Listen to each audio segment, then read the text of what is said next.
دیکھیں میری بات سنیں، اگر میری دعائیں ادھوری نہ رہتی تو شاید آج میرے پاس یہ سب نہ ہوتا جو آج ہے۔ اب جب ساری حقیقتیں مجھے سمجھ آ گئی ہیں تو مجھے اپنے ہی ان لا حاصل دعاؤں کا سوچ کر خوف آتا ہے کہ اگر تب وہ پوری ہو گئی ہوتی تو میری زندگی کیا ہوتی، کیونکہ جو اب ہے میرے پاس وہ میرے مانگے ہوئے سے بہت بہتر ہے، اور مجھے ہمیشہ سے یہی چاہیے تھا۔ بس تب میں یہ بات جانتا نہیں تھا،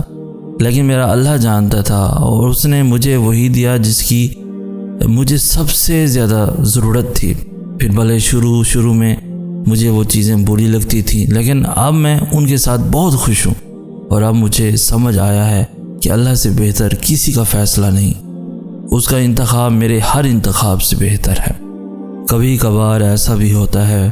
کہ جب ہم جائے نماز پر اللہ سے مانگنے کے لیے بیٹھتے ہیں تو نہ آنکھوں سے آنسو نکل پاتے ہیں، نہ ہی زبان سے کوئی بھی دعا لفظوں کی شکل میں کہی جاتی ہے۔ بس عجیب سی کیفیت ہوتی ہے، دل تو تب چیخ کر کہہ رہا ہوتا ہے کہ یا اللہ اب آپ کے کن کی ضرورت ہے، لیکن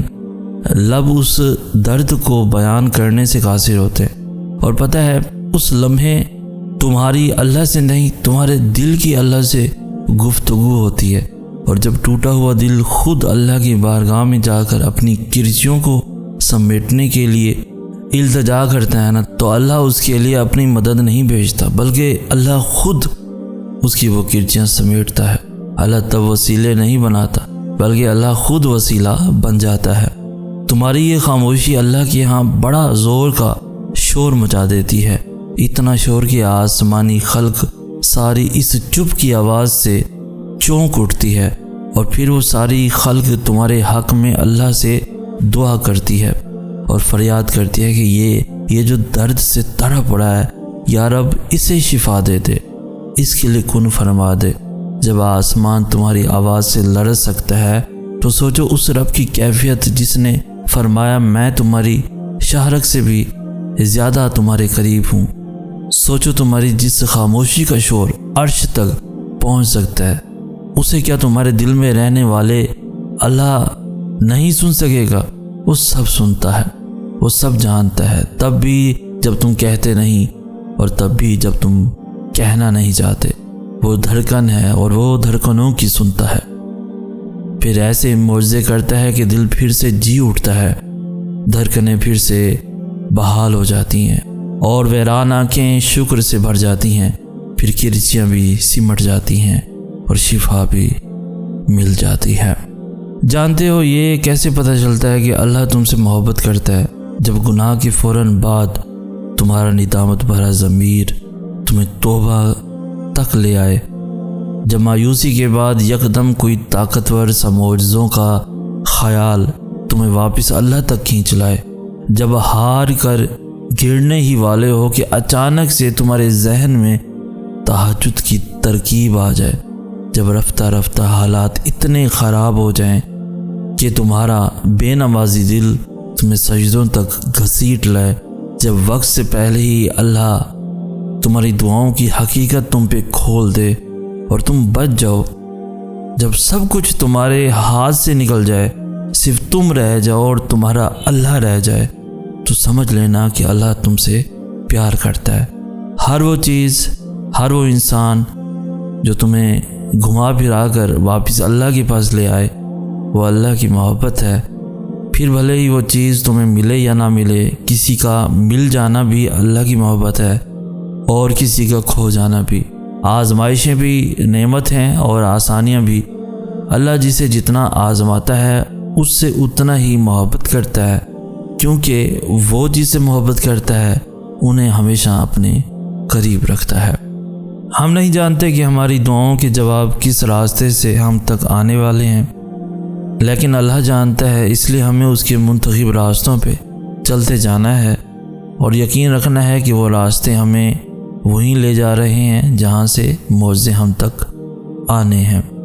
ہم دعاؤں کی طاقت کو بہت انڈر ایسٹیمیٹ کرتے ہیں، حالانکہ قرآن کھول کر دیکھا جائے تو سارے معجزے، سارے کرشمے، سارے منظر، سارے نصیب صرف دعاؤں سے ہی بدلے ہیں۔ دعائیں کیا ہیں کبھی آپ نے سوچا ہے؟ دعا تو آپ کے اور اللہ کے درمیان ہونے والی باتیں ہیں، وہ باتیں جو آپ دنیا میں کسی سے نہیں کر سکتے، وہ باتیں جن میں آپ کسی کو بھی شامل نہیں کر سکتے، وہ باتیں جو آپ اللہ کو سناتے ہیں اور اللہ آرام سے بیٹھ کر انہیں سنتا ہے، پھر چاہے وہ باتیں کچھ لمحوں کی ہوں یا پھر گھنٹوں تک چلتی رہیں، جب تک بھی چلتی رہیں اللہ انہیں بڑے غور سے سنتا رہتا ہے۔ اب ذرا سوچیں کہ دو جہانوں کا خالق خصوصی طور پر صرف آپ کی باتیں سننے کے لیے آپ کے ساتھ بیٹھتا ہے، آپ کا دوست بن کر، آپ کا رازدار بن کر، آپ کا مالک بن کر، آپ کا خیر خواہ بن کر، صرف آپ کے لیے وہ اپنا وقت نکالتا ہے، حالانکہ آپ کیا ہیں اس کے سامنے؟ کچھ بھی تو نہیں، پھر بھی وہ آپ کو اپنا وقت دیتا ہے اور یہ نہیں کہتا کہ اور کتنا بولو گے، بلکہ وہ کہتا ہے بولتے رہو، مجھے یاد کرتے رہو، میں بھی سنتا رہوں گا اور تمہیں یاد کرتا رہوں گا۔ تو پھر اب بتاؤ کہ کیا اب بھی ڈرنے کی کوئی گنجائش ہے؟ کیا اب بھی کوئی وسوسہ باقی ہے قبولیت کے حوالے سے؟ جب اللہ نے سن لیا ہے سب تو ساری فکروں سے آزاد ہو جاؤ، کیونکہ تمہارا یہ کام اب اس نے اپنے ذمے لے لیا ہے، اور اس سے بہترین ذہانت والا، امانت والا کوئی بھی نہیں ہے۔ یا اللہ، آپ مجھے سن رہے ہیں نا، آپ دیکھ رہے ہیں نا مجھے، آپ واقف ہیں نا میری تکلیف سے۔ احسن کافی دیر سے چاند کو دیکھے یہ سوال دہرا رہا تھا،